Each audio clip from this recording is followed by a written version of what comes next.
আসসালামু আলাইকুম। আপনারা সবাই কেমন আছেন? আশা করি অনেক ভালো আছেন। তো আজকে দুপুরের খাবার নিয়ে চলে আসলাম। তো চলেন দেখে নিয়ে যাক আজকে কি কি রান্না করেছি। তো এর মধ্যে এটা দেখাই প্রথমে। তো এটার মধ্যে হচ্ছে কোরাল মাছ। দেখেন কোরাল মাছ আজকে লাস্ট কয়েক পিস ছিল, এই জন্য এগুলা হচ্ছে একটু মাখো মাখো করে রান্না করলাম। আর সাথে হচ্ছে এর মধ্যে করেছি লাল শাক, একদম কচি লাল শাক। কালকে আমি একটা ভিডিও দিয়েছিলাম যে লাল শাকটা কেমন কচি ছিল। তো লাল শাক ভাজি করেছি। আর এর মধ্যে করেছি হচ্ছে পটল ভাজি। এই যে একদম পটলটাও কিন্তু ছোট ছোট, আমেরিকাতে ছোট ছোট পটল পাওয়া যায়, বাট এটা একদমই হচ্ছে কাঁচা, মানে কচি পটল ছিল। আর এর মধ্যে আমি কিছু নিয়ে নিয়েছি সালাদ। আর এই বাটিটা কিন্তু এরকম হচ্ছে বেশ কিছু বাটি আমার আপা আমার জন্য পাঠিয়েছে আমার শিপিংয়ের সাথে।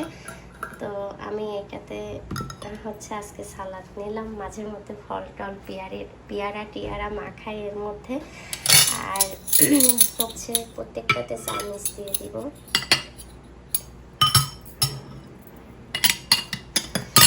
আর এখন আমি হচ্ছে দুপুরের খাবারটা খাবো। সকালে নাস্তা করিনি। এখন কয়টা বাজে? এখন সামি এখন কয়টা বাজে?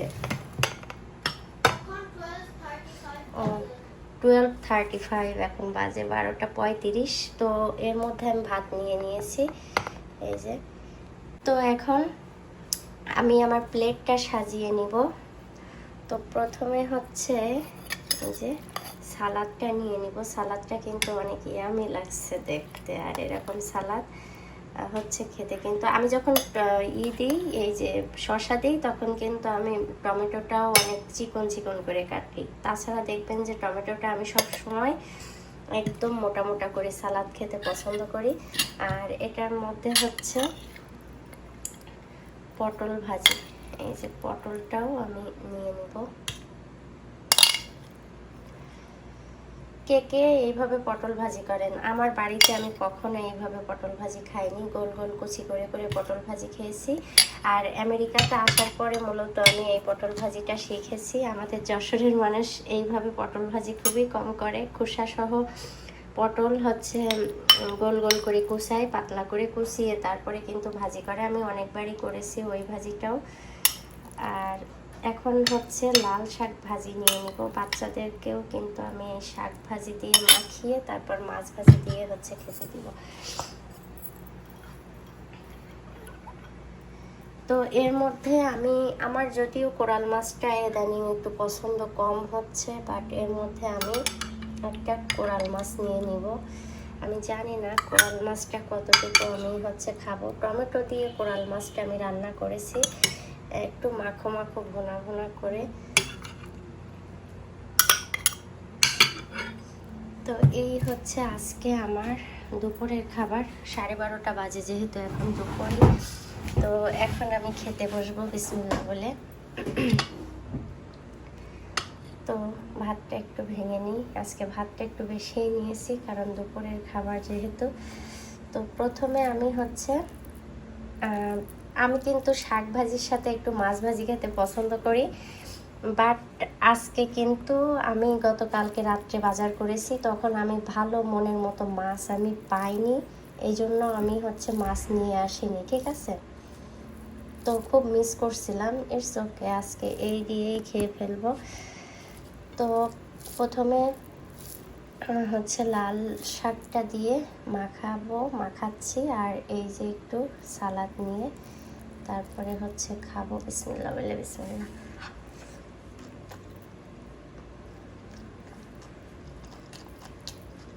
অসম্ভব টেস্টি একটা শাক।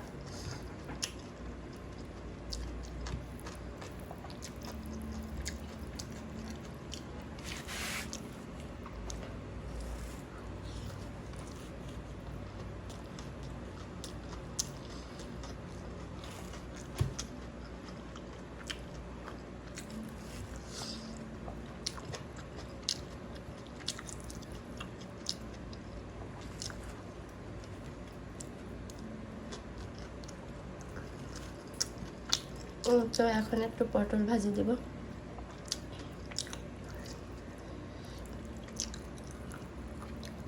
এই পটল ভাজি দিয়ে কিন্তু হচ্ছে খেতে অনেক মজা, অনেক মজা।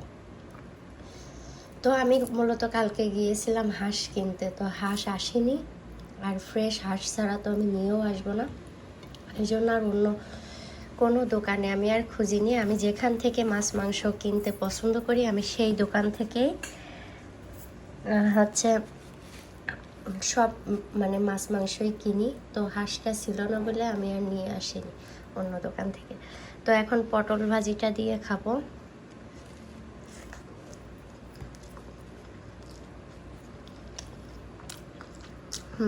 একদম পারফেক্ট।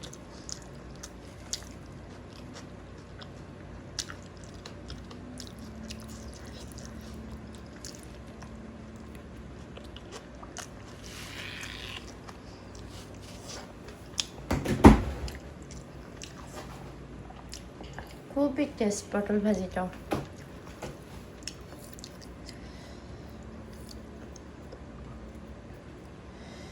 তো এখন হচ্ছে মাছটা নিব। ওই যে মাছটা পুরোটা আসলে আমি খেতে পারবো না, অল্প একটুখানি নেওয়াটাই ভালো হতো। তো অল্প একটুখানি আমি মাছ নিলাম। কোরাল মাছটাই কাটা কম থাকে, বাচ্চাদের খেতে খুবই ভালো হয়। ঠিক আছে, বাচ্চাদের জন্য কোরাল মাছটা অনেক ভালো। কালকে স্বামী বলছে, মাম্মি তুমি হচ্ছে কাতলা মাছ কেন? তো কাতলা মাছ শেষ হয়ে গেছে। কাতলা মাছের মাথাটাই আছে আমার কাছে, আস্ত মাথা। তো আমি কিনবো কাতলা মাছটা। তো এখন আমি একটু কোরাল মাছ দিয়ে একটু টেস্ট করব।